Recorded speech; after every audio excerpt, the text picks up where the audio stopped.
ये ज़ौद है, ज़ौद के ऊपर दो ज़बर लगी हुई हैं, ये ज़ौद, इसके नीचे दो ज़ेर लगी हुई हैं, ये ज़ौद, इसके ऊपर दो पेश लगी हुई हैं। दो ज़बर, दो ज़ेर, दो पेश को तनवीन कहते हैं। तनवीन वाला हरफ पढ़ने से पहले अगले हरफ को देखा जाता है कि अगला हरफ कौन सा आया है। अगर तो हरूफ हल्की में से कोई हरफ आ जाए या लाम और रॉ में से कोई हरफ आ जाए तो फिर हमने तनवीन पे गुना नहीं करना होता, बगैर गुने के इजहार के साथ पढ़ते हैं। तनवीन के बाद हरूफ हल्की में से कोई हरफ ना आए, ना लाम और रॉ में से कोई हरफ आए, तो फिर हमने तनवीन पे गुना करना है। वो भी कौन सा? इख्फा का। तो कैसे पढ़ेंगे?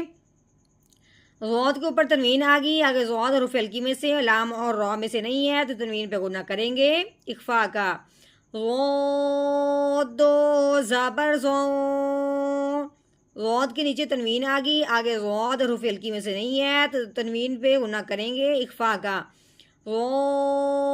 दो ज़ेर ज़ेयो, ग़ौद के ऊपर तनवीन आ गई, आगे या हरूफ हल्की में से भी नहीं है, लाम और रॉ में से भी नहीं है, तो तनवीन पे गुना करेंगे इख्फा का। दो पेश ज़ो,